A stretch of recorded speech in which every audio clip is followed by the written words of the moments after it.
Welcome, everybody, to our 2021 Tech Throwdown Startup Pitch Contest. I'm Andy Helko, CEO of Insivia, and your MC for tonight's event. Supporting our Ohio entrepreneurial community is an absolute must. Our local community must be fostered for all of us to rise together. Startups do often fail, but every opportunity that they get may help them succeed and move forward better than they are today.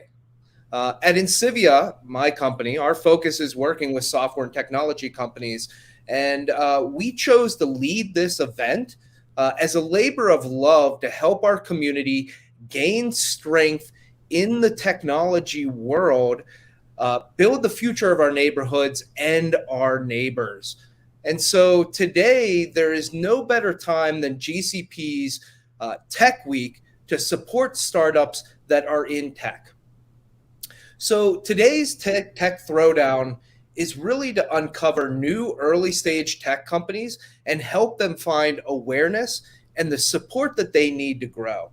I'm actually coming to you live from Denver, Colorado today. And one of the reasons that we chose to do this event live and virtual was that today startups have to be prepared to pitch at any time, anywhere in virtual environments. And we wanted to give them the chance to do that.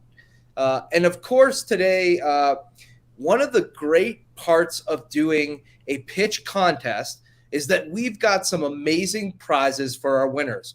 We've got almost $14,000 that is comprised of cash and various services that companies in the local Northeast Ohio region have offered to help these startups grow and do better. I want to first take a very quick moment to thank our sponsors, because our sponsors are the reasons that we can offer these great prizes. First, we have Jumpstart. Jumpstart is an amazing entrepreneurial organization here in Northeast Ohio who has helped many companies start and grow their organizations, and we're really happy to have them as part of this event. Breakthrough is a software platform that helps organizations find their target audiences and has helped provide some services as well as cash for our startups. Product Collective, big fan of these guys. They hold an amazing conference called Industry. I suggest that you check it out. It's an amazing event for anybody that's interested in the startup community, developing software products, and they are an amazing sponsor that has helped us out here today to give more to our startups that are pitching. And then finally, the Greater Cleveland Partnership. We really want to thank them because this event is part of GCP Tech Week, and we have really leveraged them to help us promote and help the tech community here in Northeast Ohio, especially during this week. And I do want to give a really special shout out to my Insivia team members who have worked tirelessly to put this event together and make this amazing thing happen. So thank you guys. And now next, the best thing that we can do is dive in and introduce our judges.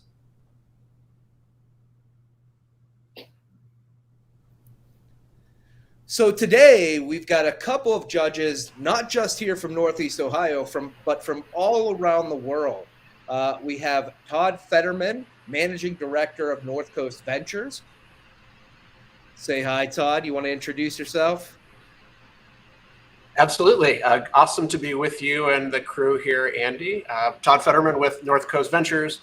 We invest in startups in Cleveland, across Ohio, and the broader Midwest. This is what we do. This is what we enjoy. So it's fun to be part of this and hear some great pitches here tonight. Thanks, Todd.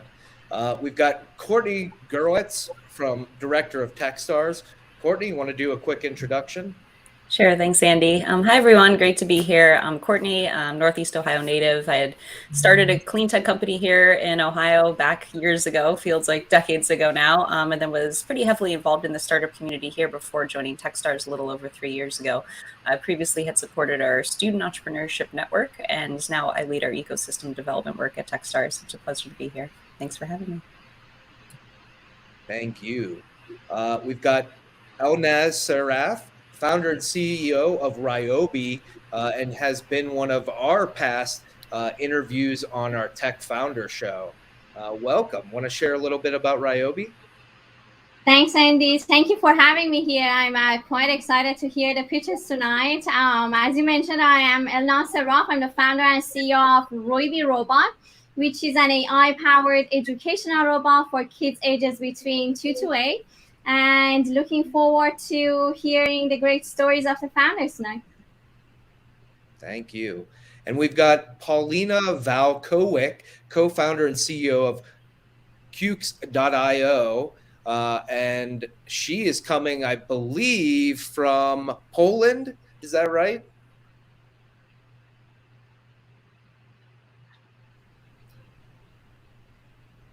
Well, that is the amazing part of a virtual event, is that we just have to slide with it. So since it's probably close to midnight where she is, maybe she's having a little bit of technical difficulties. And our last judge is Tony Zayas, VP of Growth at Insivia. Tony, want to do a quick intro if you can? Yeah, absolutely. Excited to be here. We had our SaaS founder show. I'll do it for him. Tony Zayas, VP of Growth at Insivia. He's frozen as well. Welcome to the technology world. We're having fun, right? He is one of our lead guys here at Insivia, has been instrumental in setting up today's event, and really appreciate him being on the judges panel as well. So just to get into a little bit of the event as we move forward, we are going to have while the judges convene to talk about who the winner will be for our pitch contest, we are going to have Cleveland's own Lindsey Watson, who is the co-founder and CEO of Augment Therapy, speaking to us today about her journey. And just a quick little special shout out to Lindsay's son, who turned 16 today, and she's willing to take some time with us to help talk about her organization. So stick around while the judges deliberate so that you can hear from Lindsay today. So just to start out, I'm going to do a quick introduction to our pitch finalists. We put out the application around Northeast Ohio and have 3 finalists that we're going to be hearing from today. Geometis, Oko, and Prelude to Cinema are our 3 finalists that are going to be pitching. Just to share a little bit about this pitch event and how it's going to work, the finalists will be allotted 10 minutes to pitch their idea and 5 minutes of questions from our amazing judges panel. The scoring will be focused on each of the following 5 areas: market validation, product, founding team, business model, and then those intangibles that are often extremely important for any startup that just let you know whether it's something that you feel like is going to be a great organization to grow. Judges are providing scores on a scale from 1 to 10 in each of these 5 areas.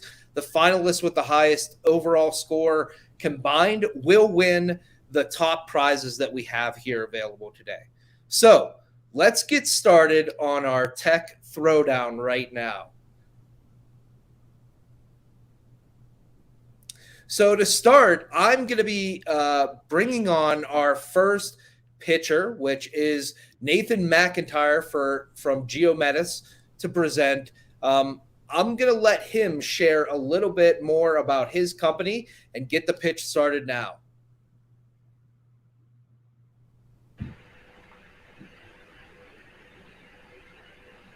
Thank you, guys. Can everybody hear me?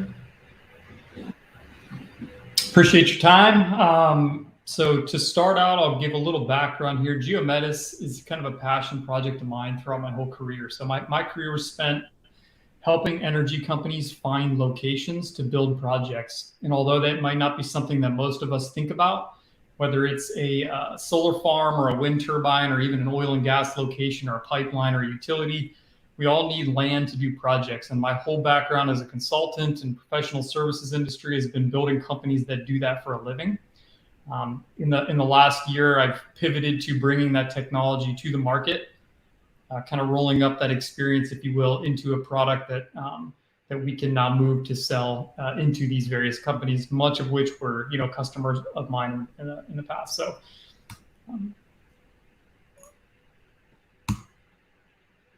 sorry. All right, so let's move on to the problem. So the problem in the industry is that finding land is incredibly hard. It's not as easy as throwing a pin on the wall and saying, well, there's the piece of land, let's go put a solar farm there. It doesn't work like this. We must first go through a very long process of due diligencing land and figuring out there's 1 in a million reasons why that piece of land might not work. Once we've found a piece of land, we need to go talk to landowners and negotiate with those landowners, and maybe that's what kills the deal.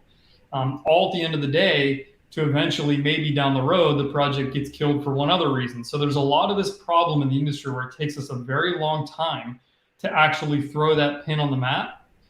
And that time means that we're creating a bottleneck. So as we, as the United States, are very ambitious about our goals, what we don't see is this huge bottleneck that we're creating. And the bottleneck is only getting worse the more projects we build, because the more projects we build, we're building the best land first. That's kind of how we do it. And then we move backwards. So the time, the cost, we have the people cost, there's technology costs, and then there's regulatory and some other stuff. But the idea is it's this perpetual problem that can never go away, because if you ever want to do another project, you first need land. It's always the starting point of every single project. Currently, we have to use a kind of a hodgepodge of technologies and typically have a lot of people with different technical backgrounds to make that whole process work, when in reality, you just really need the right technology, and then anybody, in the space can go do it. It becomes much more of a real estate project than it does an energy specific project. So the solution that we built allows us to cut a lot of that time out of the front end.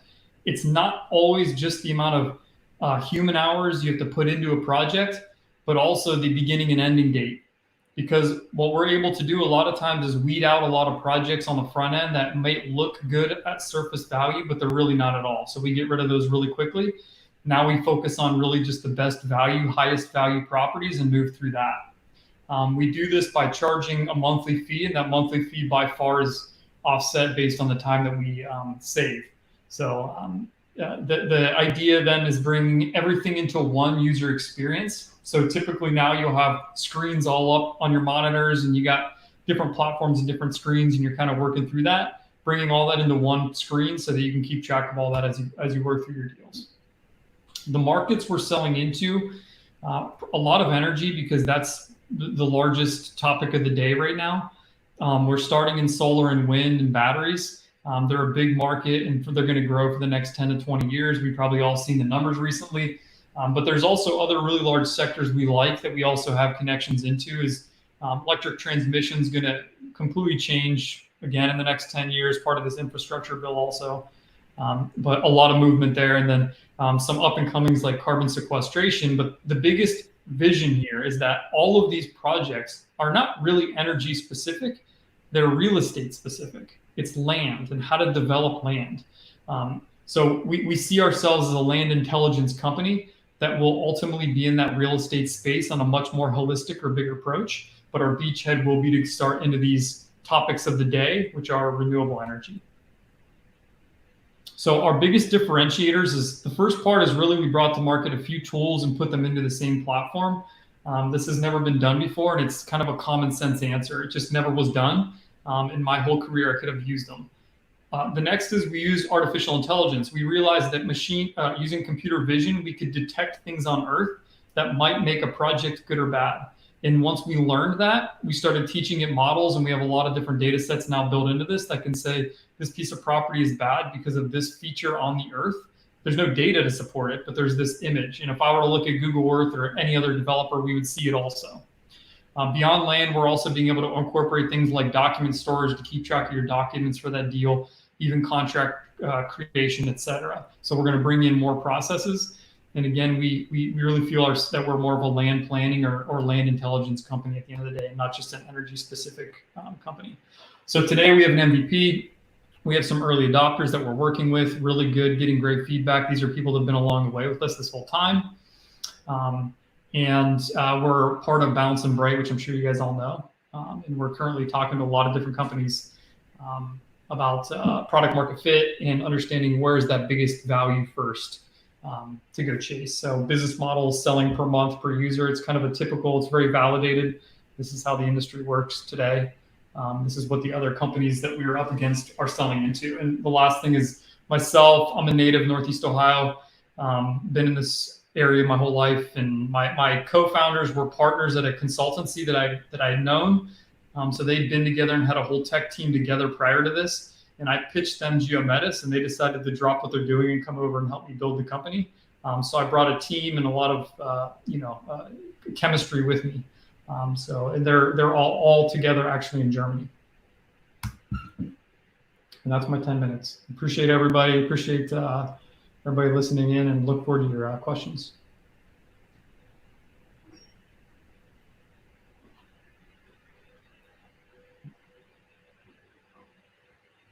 All right, so judges, any questions that you guys have?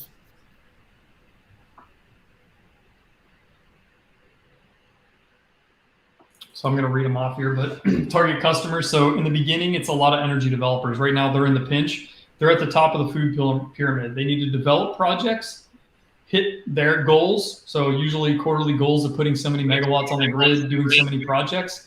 And really what they become is a funnel. There's a lot of brokers underneath them that feed them projects up that pyramid.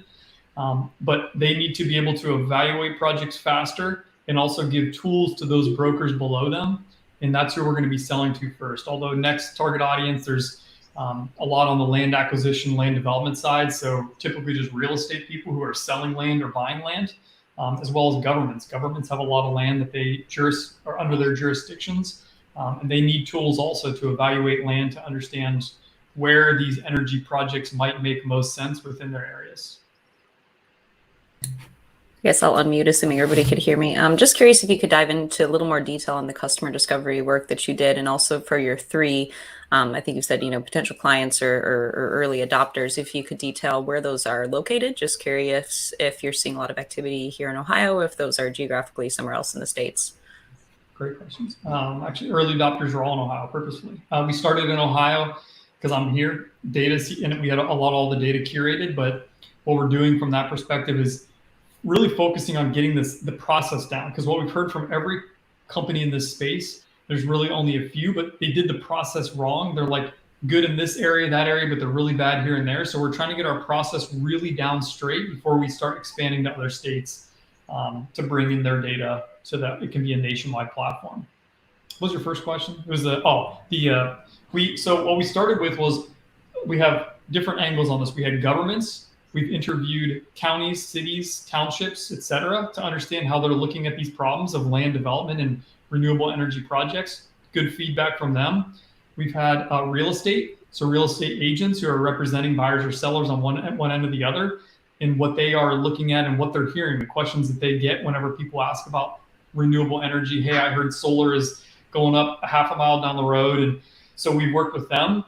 And an interesting point there is, a report. They said, well, can you give a report for a piece of land that would actually, I'd be able to attach to my listing, and that could be something we could pay for and maybe even get it into the platform. And then the energy industry itself. So talking to investment groups that are putting a lot of money to work in the solar space, and really they're just trying to look at projects at a massive scale to figure out which ones are better, which ones are worse. And then the developers themselves, the companies that are out there inking deals and actually putting the projects together. So we've just had a set list, questions that we interviewed all them with, so we could collect that data and try to figure out, where's our first big, leap, if you will. Yeah, out of curiosity, tell us your plans to grow the company. What kind of resources are you looking for, and what kind of vision do you think you might be able to achieve over the next several years? Yeah, I'll say in the short term, we are beginning down that path of raising capital. We haven't really jumped full head into this yet. That's kind of why we're doing some of these pitch events, et cetera, now, is to kind of get going on that. But we've talked to some angels with really good interest. And really, we would be looking to align with somebody who may want to lead that round, or at least finding people who are understanding of the industry, because a lot of people we talk with don't comprehend necessarily the space. And I think it would be really great to align with people who can help us connect the dots and keep moving along. The next years, I'll say, in the beginning, it's going to be about getting that process so the user experience is as flawless as we can make it, and then expanding into regions. So you need to, the utility space in the US is broken up into regions, for people who don't know. So you need to really conquer region by region by region, so that you can let developers run in PJM, for instance, which is where we are here in Ohio. So eventually being nationwide, so that companies can prospect nationwide. But I think there's a lot of room more in just the real estate in land intelligence space. And this is where we talk to some of these initial kind of investors, and there's a much bigger fish out there, which is more in that general use case of, well, yeah, you can tell me if that parcel can be good for solar, but can you go out and scout land that would fit a lot of criteria that our investment portfolio is looking to put money into, so that we can start curating land and putting land together, or maybe selling land because it doesn't fit certain criteria. So I'd like to see us more in the real estate space as we get bigger, but we're going to push hard in this. We're going to ride this wave of renewable energy for the next few years, for sure. Thanks, great project.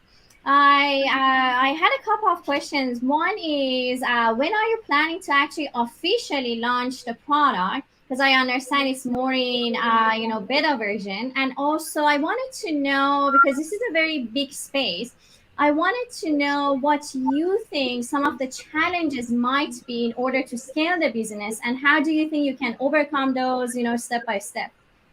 So as far as launching this year, we technically could, we have customers that we could probably onboard right now, but the goal is to not get too ahead of ourselves, like we've learned from some of these other companies, which is, again, we're learning every day from early adopters, like things that don't work or things that should work differently. So we are incredibly anxious, but we're trying to stay a little patient right now. But definitely this year would be the goal for actually launching, selling, and getting and onboarding customers. Scaling, there's the money side of it. So if you want to go scale and mass do this across the whole nation, you're creating a lot of data. And when you create that data, it becomes incredibly compute expensive. So we're going to have fees on our AWS accounts, et cetera. So needing resources there, and then not dropping the ball on customer service. So we would need to definitely be able to have the capital to bring in enough resources. Like if you threw 100 customers at us today, we're not staffed appropriately to onboard all those. So that's most likely what that capital is going to be needed for in those early days is rounding out the tech, making sure it's exactly what we want to go sell, and then making sure that, because it is a big space and there is a lot of hungry companies in that space, is to make sure we don't get ahead of ourselves and make a bad name for ourselves, if you will. Which has happened a lot right now, by the way, in this space. It's happened a lot to a lot of other companies. So we don't want to be that company.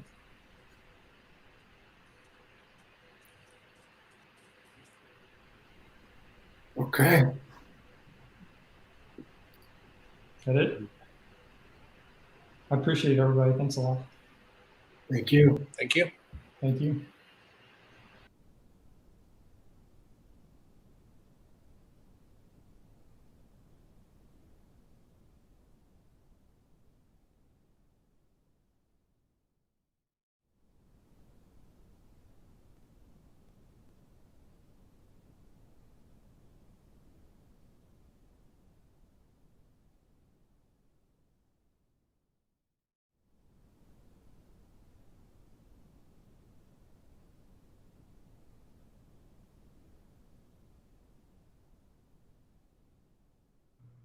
Oh, thank you, Nathan.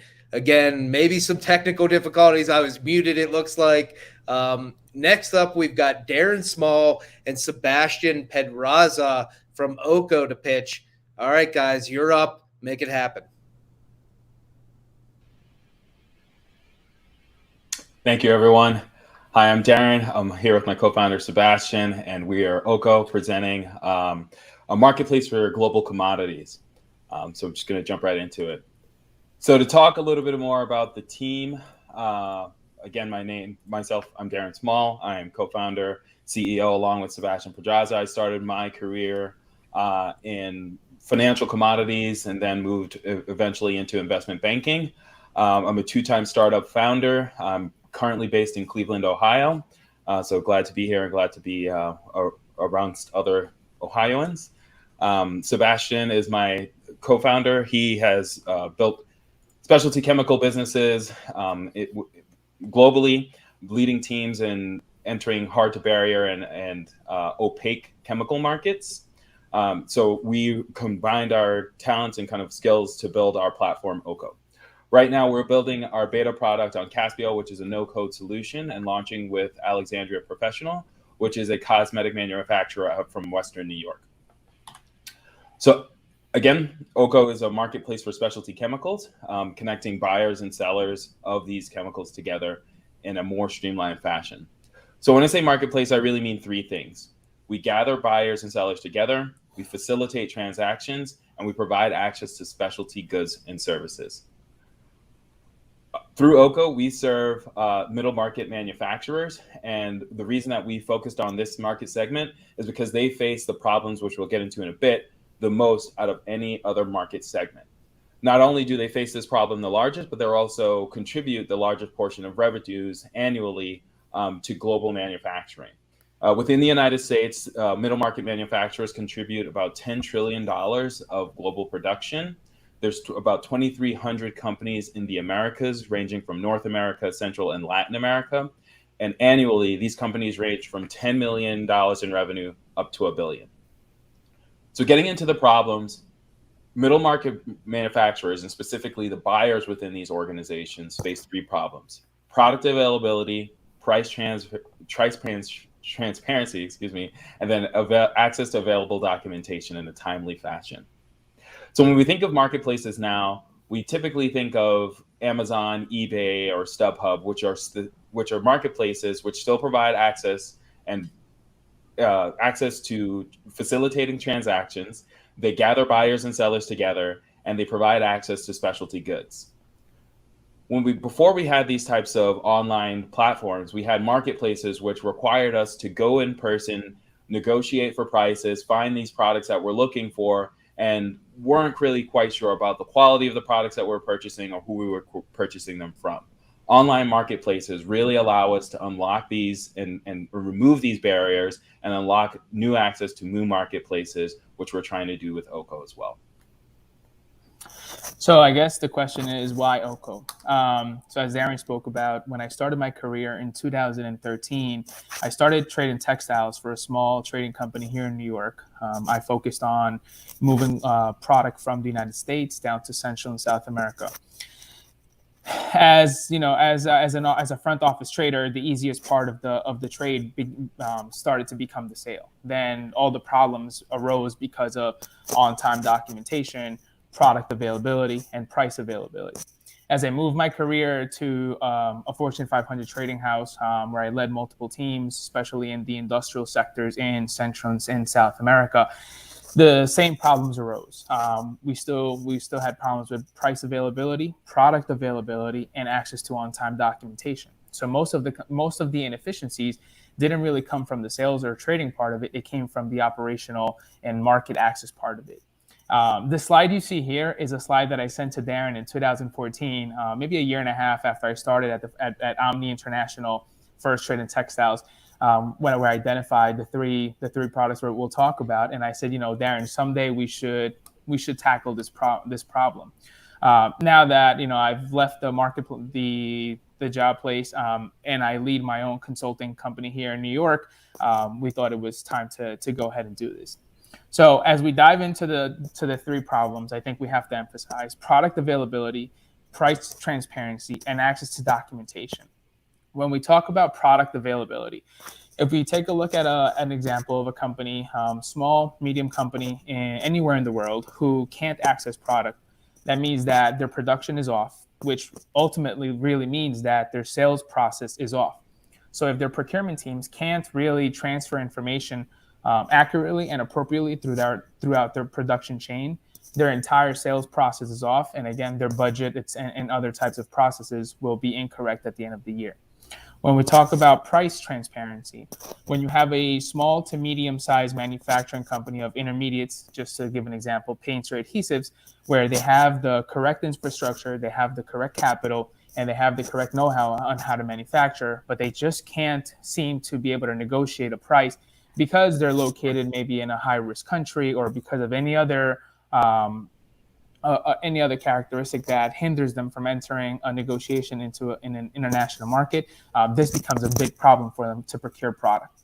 And then lastly, when we talk about access to import documentations in a timely manner, if we don't have documents, we can't import.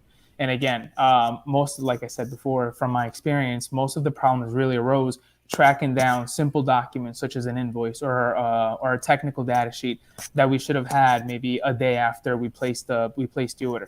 For some reason, in today's market, this still remains a huge issue. So these are the three main problems that Oko is trying to solve by being able to give access to both market participants to live demand and supply and be able to execute on the available price and product that the market is offering. A lot of our customers right now, our target audience, is how are they handling these issues? Well, they're working with huge amounts of spreadsheets, multiple spreadsheets at a time, email, phone calls. While they use email and phone calls now, when you have a very small local manufacturer trying to negotiate a deal with someone in India, Russia, China, as an example, you're still going to have a lot of language barriers. You're going to have a lot of time difference barriers, which does not incentivize some small to medium-sized manufacturers to enter into an international market. And what that really does at the end of the day is it limits their supplier pool diversity. So they're stuck with a few prices from single one or two suppliers locally. Perfect. When we look at the competitive landscape, Oko really stands out from the current solutions and current products that are available. Again, when we focus and look at the three pain points that our customers feel against prices, paper, and the available product, our platform will allow our customers to execute on prices that are available from both buyers and suppliers on our platform instantaneously, which removes the negotiation process and allows them to have access to the documentation in a streamlined and timely fashion.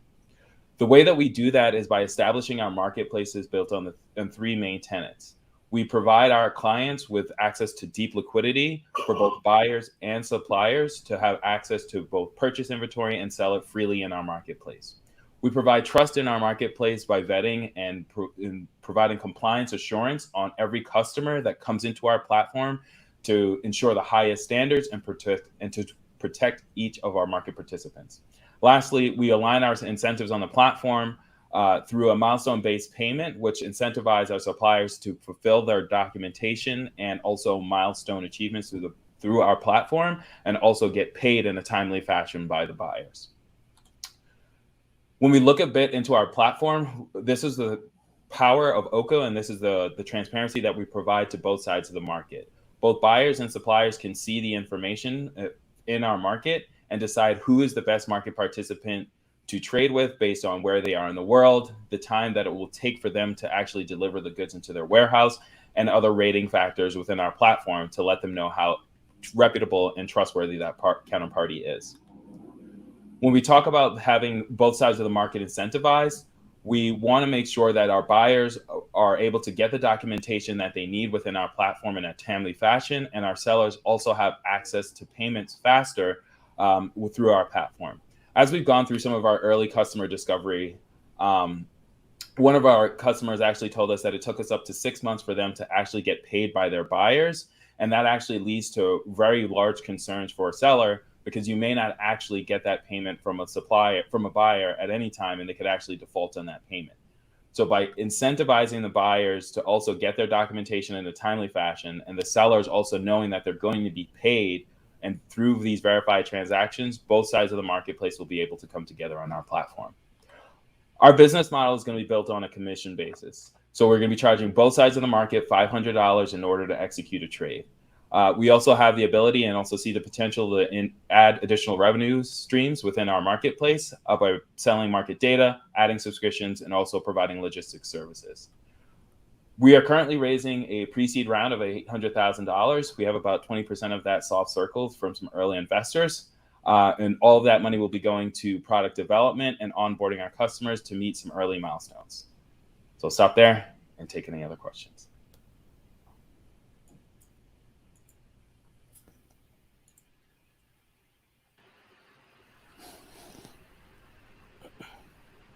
Terrific. Well, I'm happy to lob in a question here. Yeah. Really interesting concept.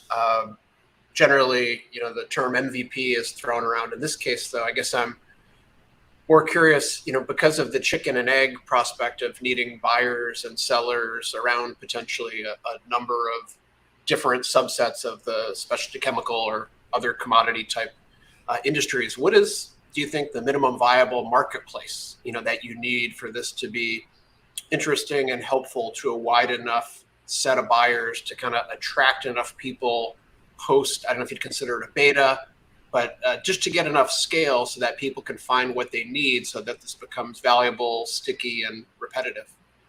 Yeah, that's a really good question. And I think it really depends on which side of the marketplace you want to build up first, right? Because I think, so we're going to be onboarding our first customer, Alexandria Professional, who's a cosmetic manufacturer, and they're going to be a buyer, but they're also going to onboard their suppliers as well, right? And those suppliers will also serve other buyers as well. So we can continue to build out the marketplace that way. So really, you need to just really build one side of the market if you're going to build a glut of buyers in order to incentivize enough sellers to come to the platform, or you can incentivize enough sellers to come to the platform so that you bring enough buyers. But really, I think if you have around 2 or 3 suppliers, that could make it interesting for enough buyers to come to the platform. And then I think if you probably multiply that number by 2 or 3, then I think a supplier would want to be interested in that as well. And that's just minimum. Yeah, because the hope after that initial MVP, which Darren just described, is that once we get enough pull on both sides, then we can start having what we call overlapping laundry lists, right? So, for example, a chemical manufacturer might be requiring specific chemicals, but they might also be manufacturing the packaging for their adhesives. So now they're also going to be purchasing, let's say, a type of plastic. So now that hopefully that's going to pull plastic suppliers into the platform to be able to support the ecosystem. So as we start overlapping laundry lists on both the demand and the supply side, we hope that nucleus or that ecosystem just grows stronger to create that further market liquidity. Yeah, but initially we do have to build out 2 to 3 suppliers in order to create that pull from the buy side. But we will be doing the MVP with Alexandria Professional to prove it out.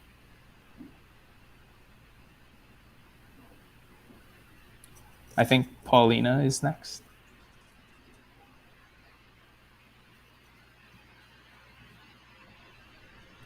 Or anyone. Technical difficulties.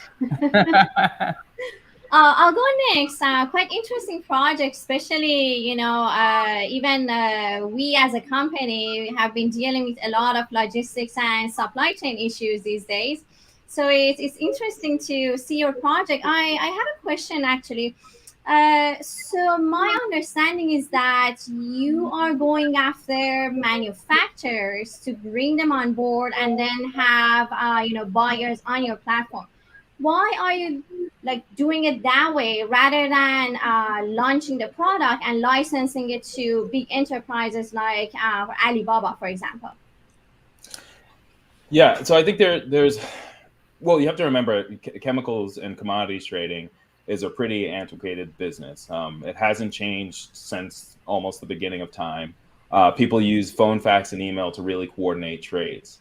So if you try to outsource or try to, white label kind of your product, it doesn't really provide innovation to the industry, and it doesn't really change the way that people really conduct business and the way that a marketplace does. So I think by providing that central marketplace where you can bring the suppliers and the buyers together, and help them facilitate these transactions, and also facilitate, I think, a lot of the customer support. And I think a lot of the other kind of intangibles that go along with that will really add value to the customers within that marketplace. Thank you. Guys, can you hear me now? Can hear you. Yes. Oh, finally. Great success. So thank you for your presentation. I would like to hear more about your team. Is there anybody else who's working with you, and who are you planning to hire first when you get the funding? Yeah, that's a great question. So right now, Sebastian and I, we're using, as I mentioned before, kind of a low-code platform to really kind of build out our beta. We were looking to work with the development team also, outsourced development team, to help us really build out, I think, our MVP once we get past this stage. And then I think our first hire would be a technical resource that we'd like to bring in-house to help us lead our development, really think about product innovation, product development, and I think a more strategic fashion. So that would be kind of the first person that we would be looking to hire, I think, once we get some use of funds within our platform in our company. Okay.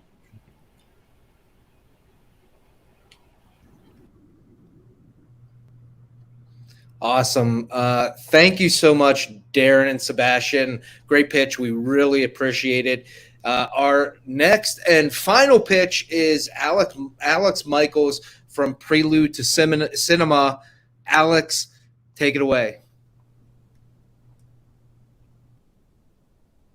Can you hear me? Oh, wait. My camera's live, but can you hear me? You can hear? Okay, good. All right. I'm Alex P. Michaels. I'm a filmmaker, Emmy-winning writer, and I'm really happy to be here. But okay, I don't want to be here. All right, because see, I'm an artist, and that's the problem with being an artist, that you want to create, you want to make movies, and you don't want to be doing the business pitches. But I learned over the years that you have to become a suit, because it is show business. Okay, and I'm talking about our SaaS product that we have coming out, Print Cinema TV, and how it started. It actually started out of a thing called Blockland Cleveland, where they were working on, I think Bernie Moreno started, others, and it was about using technology behind the Bitcoin and blockchain, which I can't explain because it would take 20 million years to explain blockchain. But we did pitch at Jumpstart, and they gave us a big check, which is nice. And they supported what we were doing, and Jumpstart's a wonderful organization. And so after that, we connected with a company called Nogient. Nogient, who's out in California, the founder was from Cleveland, okay? After I calm myself down, because I get excited and start talking fast. And they have full stack developers, and they're, creating this great platform for us, okay? The platform is, now we call it Print Cinema TV. At the time, it's called Block City P2C, okay, because of the connection with the blockchain. And the platform is going to be kind of a network, a Netflix for independent filmmakers, okay? Because as an independent filmmaker, you can make a movie and you can show it on Netflix, and, if you're lucky and stuff and you're fortunate, but Netflix and all the big boys, they're working on the big movies, and they're not giving any credence to the independent filmmakers. And yet there are hundreds and hundreds of independent filmmakers. There's a lot in Cleveland, and we're running a festival out of Shaker Launch House, okay? And we actually donated 10% of the money to the food, because our motto pledge system is starving artists to working artists. And it's important that, we do pitches like this and we connect with people, because a lot of people don't think of movies as a tech company. But I actually started shooting with film. And now you can shoot with camera and you can put it out all over the world. And technology has really become has leveled the playing field for what we can do. We have people who are working with us who are in London, who are in Italy, who are in the Ukraine. And it's just a wonderful thing. And I never thought that we would get this way where we could do things. So last year, we were chosen by the Cleveland Leadership Center to present at Accelerate. And, 2020. And it was a devastating time for all of us, and we got locked in these protective little bubbles. But we also learned that we can use technology to connect with one another, that we need to rely on entertainment to keep us kind of sane and keep us happy. And we did develop December, we started developing new ways to entertain people. We started editing more of our stuff and getting out there. And next month, we're actually going to a live event again. And another thing about the Print Cinema TV, the platform, is it's going to be subscription based, and it's going to have sponsorship for businesses. And the filmmakers will bring their fans to it. So I have a filmmaker who has like 100,000 fans, and you have another one that has 200,000. So we're trying to get about 100,000 subscribers.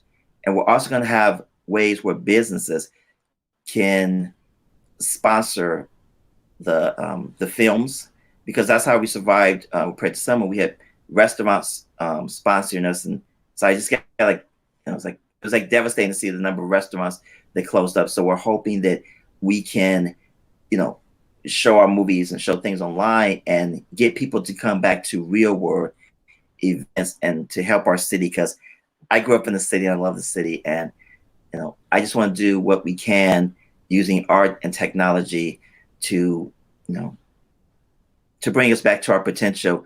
And even though we're still going to be locked in these little protective bubbles that we're locked into, it is great that we can still connect with one another. So that was my entire pitch. So any questions?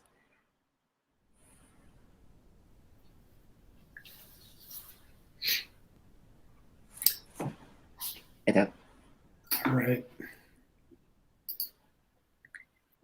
So, questions happen. Can you hear me?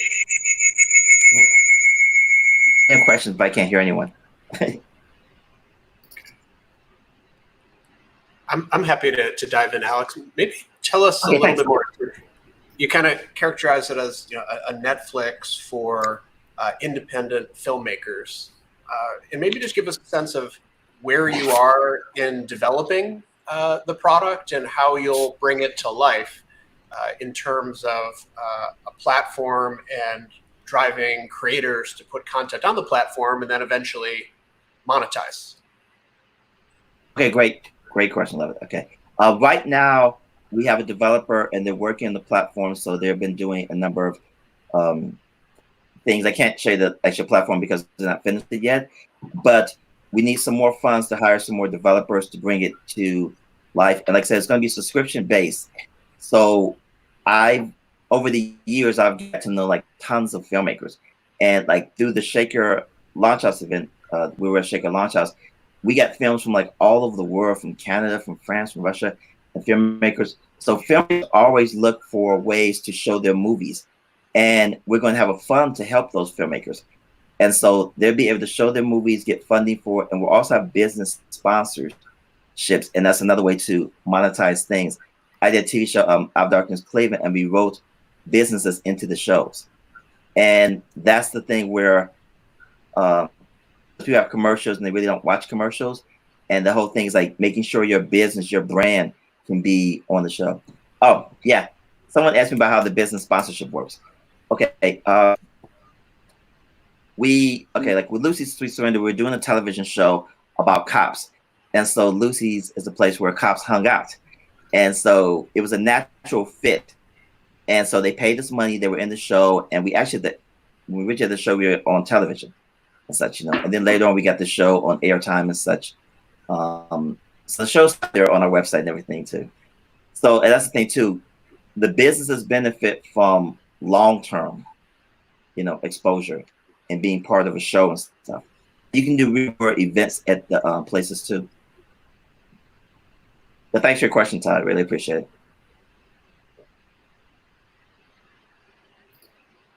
Alex, I wanted to ask you a question. Sure. So I think I heard you mentioned that your business model is sponsorship and also subscription. Can you tell us a little bit more about your subscription plan, who is going to pay, and how you're going to structure the model? Okay, we want to up the Netflix thing, although we're not trying to compete with them because they have a huge, base of people. but we want to keep the subscription thing around like $5 and everything. And part appeal would be the filmmakers themselves, because I have fans like all over the world from different films. And when the filmmakers and the fans connect, and they know that the filmmakers are getting some money from, the subscriptions, then there'll be more incentivized to participate and to be part of it. Also, the businesses themselves will be, will be greatly, incentivized to be part of it as well, because they can sponsor a show, be in the show, and you can do a live event at that business too. There's a lot of different revenue streams coming in to make money off of things and stuff. And of course, there's always merchandise. And we're going to an event next month called the Great Lakes Geek Fest, where we get to meet our fans in person, and we can promote the platform and get more filmmakers and stuff. Thanks for the question. I really appreciate it, though. Thank you. One question.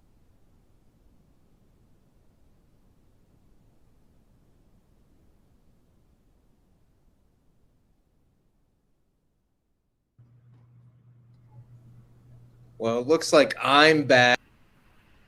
You're back. Oh, she went on mute. Courtney? Yeah, Courtney. Sorry. Oh, no, it's okay, Andy. I'll ask in the chat. Go for it. Okay, sure. Yeah. Andy went. All right. I am back now.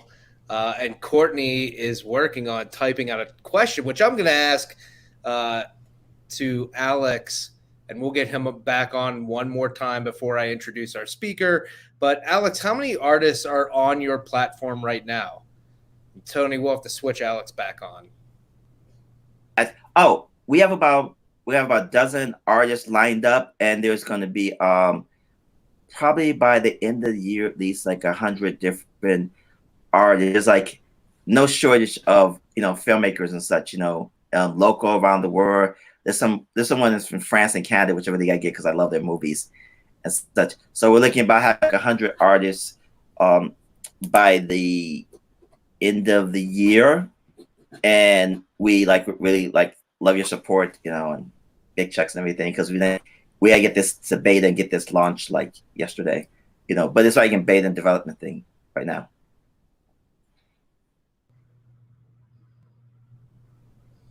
Awesome. Thank you, Alex. This is actually what I love about virtual events.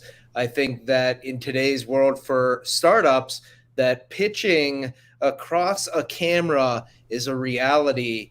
And these are the types of things that we have to face when we're doing events like this. So thank you to all of our pitchers for presenting their products. The judges are now going to deliberate to figure out who the winner is going to be. And I would like to introduce our keynote speaker. Lindsey Watson is the co-founder and CEO of Augment Therapy, a telehealth-enabled software that uses augmented reality experiences to engage children in physical and occupational therapy. Her passion to drive change in the pediatric healthcare industry is due in part to her 20 years working as a physical therapist specializing in pediatrics. As a tech founder, she was named one of Cleveland's notable women of technology and Cleveland.com's homegrown hero in the category of augmented reality and artificial intelligence. Her company has won many awards, including GCP's Most Promising Startup in 2020, and has participated in multiple tech accelerators nationwide and recently mentioned in Forbes magazine. Lindsay is a Chagrin Falls resident, and we are so excited to hear her story. Thank you, Lindsay, and let's hear from you. Thank you, everyone. I'm gonna start sharing my screen. Forgive me for taking a moment for that. Can everybody see? I hope you can. because now I can't see you. Is that all right? Okay. I am, the bottom is on the bottom right. I'm reading text from Rasha as we go here. Okay. Is that working for everybody? I'm just going to double check and see if I can see you guys in the process. Okay, just 1 second.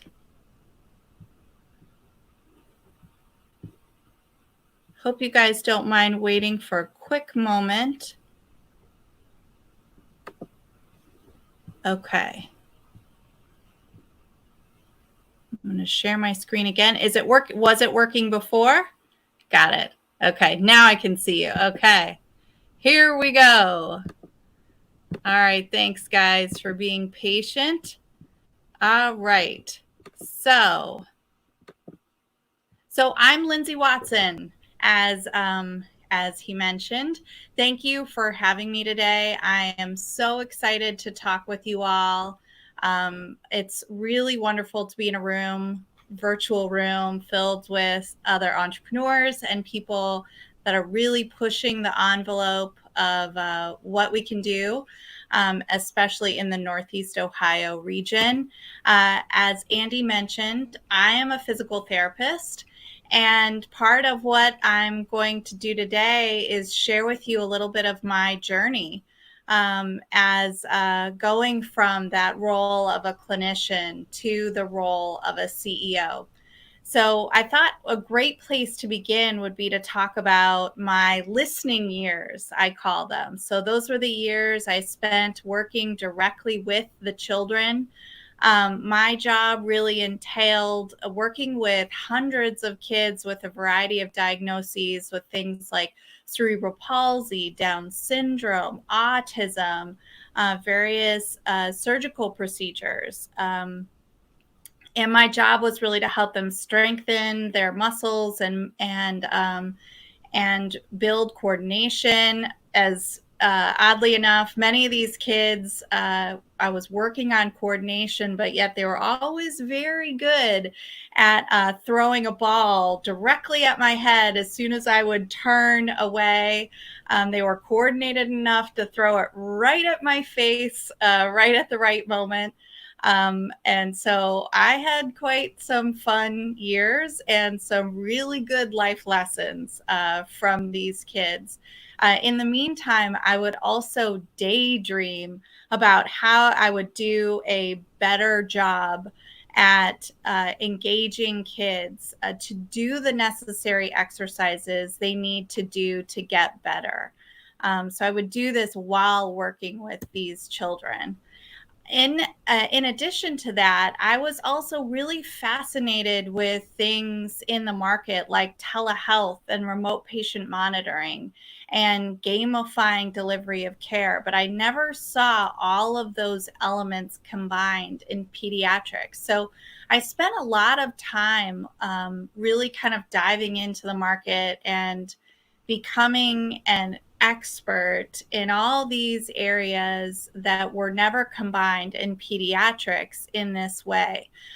So these were kind of crazy concepts at the time. Only about 5% of therapists were leveraging telehealth in their practice. And this was really about 5 years ago when this all began. And that was really the spark moment. There were a number of things leading up to the me creating the company that created that catalyst and spark. But this little boy right here was one of those sparks that began the journey for me.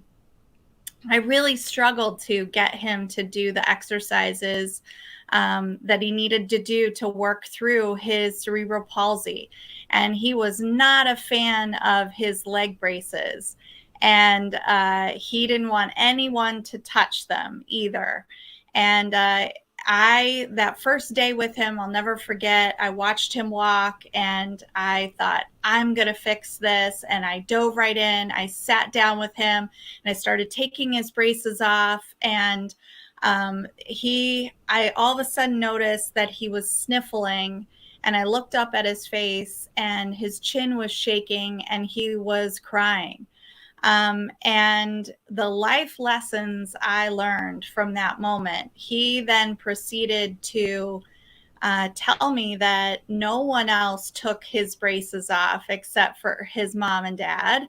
And he wanted to make sure that I had the credentials to take his braces off. And he asked me for my background in education. He was 4 at the time. And he asked me for my background in my education. He wanted to know how long I had been a therapist. And he was not into me just jumping the gun and diving in. So that was an incredible moment for me, learning, number one, that I was failing to engage this child, but that my diving and jumping in was really not the right way to approach this child. And I had to learn what engaged him. And what engaged him was actually technology and trust over time.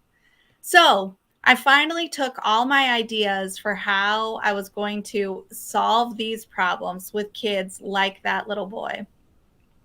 And I took all of those years of learning and listening, and I finally decided to take the leap in 2017. So as you can see, it was a very long, arduous process to get to the point of deciding to leap and then go into launching the solution. So what I thought was going to happen once I decided to take the leap was I thought within a few months, everyone in the world was going to learn of my company and want it, and I was going to be famous and have lots of money. And all these things were not at all what happened. It was a very long process and a lot of laughter at my ideas of combining gamification and telehealth and remote monitoring in a platform. A lot of people thought that was really, really crazy at the time. Then life decided to also give me another kick in the pants. About a year and a half after I founded the company, my own 4-year-old daughter came down with a septic bacterial infection. And admittedly, at the time, I had this passion and purpose for the company, but I had never experienced being a parent of a child receiving therapy. And my own daughter then had to have emergency hip surgery to save her leg and her life. And after that, we spent a week in the hospital receiving intensive therapy. And I can safely say she was the definition of a non-compliant patient. She was terrified and screaming at the therapist that would come in, and she was not interested in doing any of the exercises. And as fate would have it, we had just a prototype completed at the time of the software, a really rudimentary version of what it is now. But I got the software in front of her, and she instantly responded to the technology much better than she had responded to the therapist in person working with her. That was the moment where the company changed from a passion to a purpose. And I'll talk to you more about how I think that can apply to what you're doing as well. But this is the point really where we launched, and I did everything I could to light the way for a new path forward for a therapy experience for kids. And this is some of the software in action. You can see it being used with kids with a variety of diagnoses, some with cancer, some with sickle cell disease and cystic fibrosis. Really, our design here is to just distract them. But these kids taught me all of the lessons that I want to share with you now. The lessons that I learned from listening to them. And these lessons really are what I think can help you light the way for your own startups in the future. So here they are now. So the first one is raise your hand if you're different. Bravo to any of you out there that have incredibly different ideas that maybe right now people are laughing at. They really can be the answers to the future. No one knew at the time when I was suggesting that telehealth and remote monitoring and gamification were going to be the future of healthcare. No one, of course, knew that we had a global pandemic coming our way a few years after that. However, those kind of crazy ideas are the ones that are needed in tumultuous times. And there's no doubt that the ideas that you have just kind of simmering in your head are the ones that could help us through some next big event coming forward. So bravo to you. Keep going on those crazy ideas. Also, if you're a unique individual, not the norm, I'm definitely not the normal CEO that you see leading a tech company. I admittedly am not great with my tech knowledge, but I know my industry, and that has been a unique weakness that I thought at the time, but has become a strength. So figure out how to take your unique essence and turn it into a strength for your own startup. Here's another lesson many of these kids taught me is these kids seek out and find the right adults to have around them, the right friends to have around them to make them successful.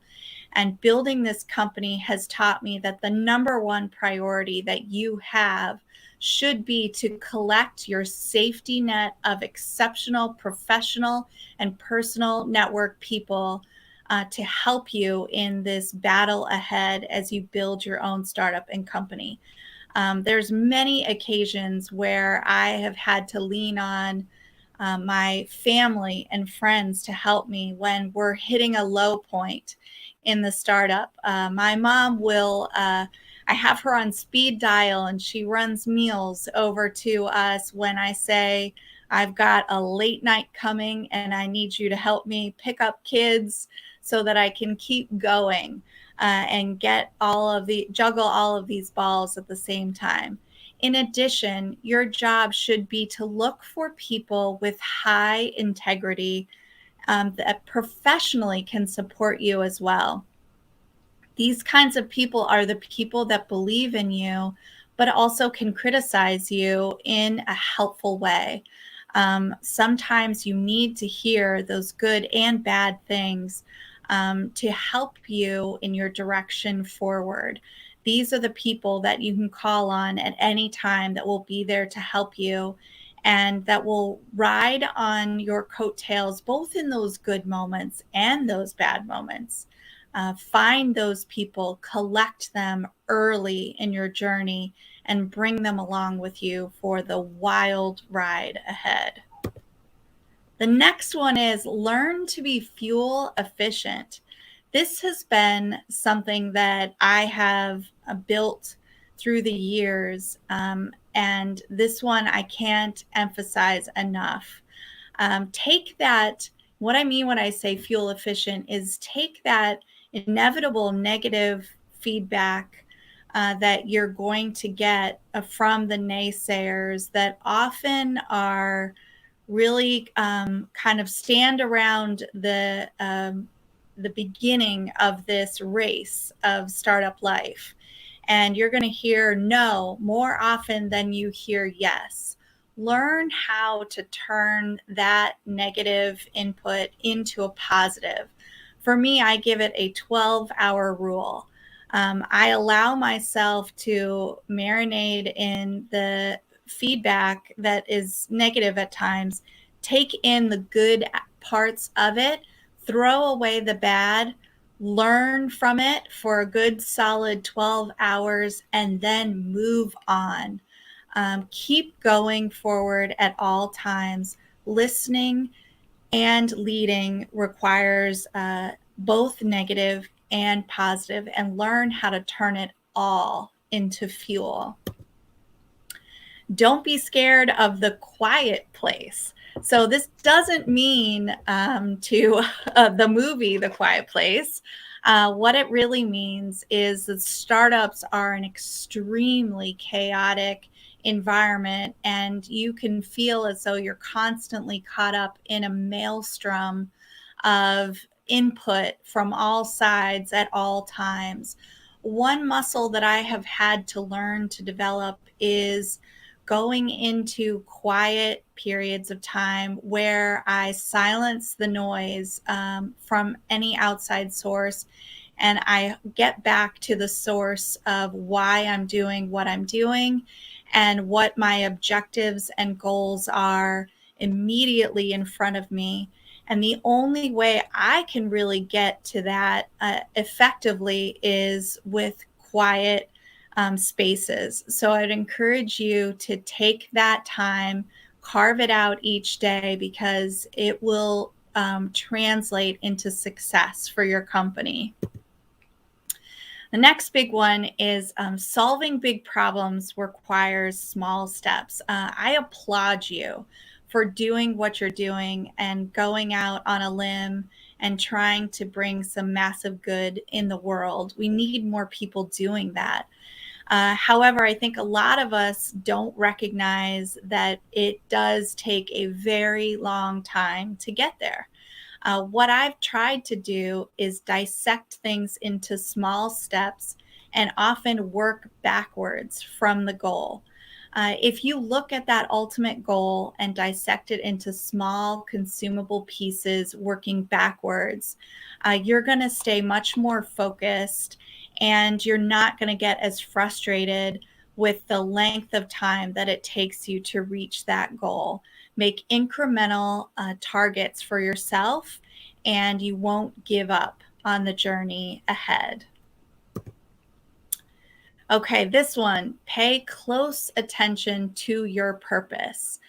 I try to encourage a lot of people out there to turn this term of passion into a term of purpose. If your startup is based in purpose, it's going to help you enormously when you experience those inevitable lows in your company.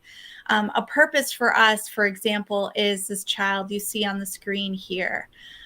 She had been in the hospital receiving her chemotherapy treatment and radiation, and she had been refusing to get out of bed for 2 days. They wheeled our software into her room, and she got up, and you can see she's running with the cheetahs. If it weren't for that purpose driving me at all times, even I think would have probably folded years ago, because it is very hard. But write down your purpose, post it everywhere you can see it, and never forget why you're fighting this battle. Because if this is truly your purpose, you won't give up even when those times get really, really tough. And you could see she's a real ham, real cutie pie.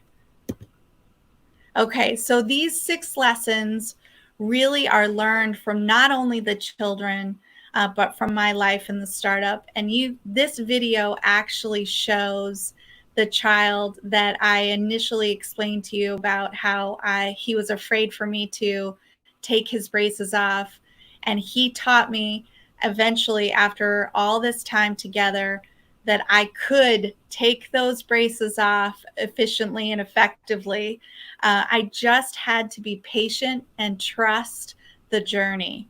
So my hope is that, like him, you are patient, you trust the journey, you go through the inevitable highs and lows, but you do something of real value and you bring some real good to this world through your own startup.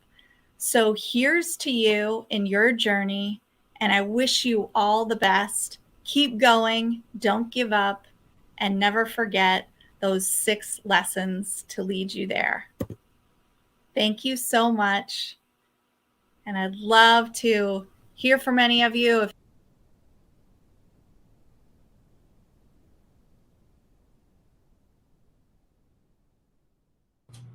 All right. Looks like we've been switched over. Lindsay, I just want to say thank you so much. Your story was amazing, and your advice was fantastic for startups. I want to real quickly thank everybody else too.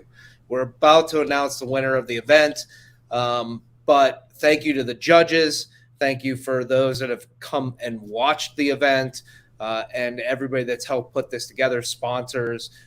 This event will be available online. I think that's the great thing, is that it can perpetually live on, to hear from these startups, hear their pitch, and from Lindsay and her amazing story that she shared with us. So I'm ready to share the winner. Do I have something to? I need it. You gotta. Oh.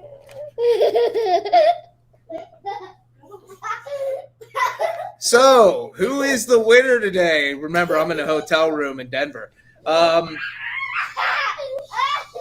The winner is Nathan and Geometis.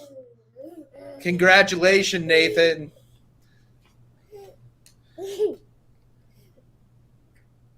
You're on. Why don't you tell us a little bit about how you feel, and thank you. Thank you, guys. I appreciate it. I really enjoyed everybody else's too, and would love to connect to the other entrepreneurs in the area too. But we appreciate it. I mean, any recognition positive means that we're doing something maybe a little right, which, being an entrepreneur, you have all these ups and downs, and it's a complete emotional roller coaster. So, yeah, I'll take every little win that I can get and use it to our advantage in the future. So I appreciate it. Thanks for hosting all this too. It's awesome. Awesome.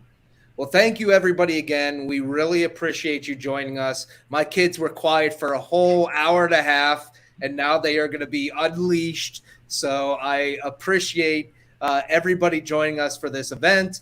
And hopefully we'll have another pitch throwdown very soon. And congratulations again. Thanks, everybody. Have a great night.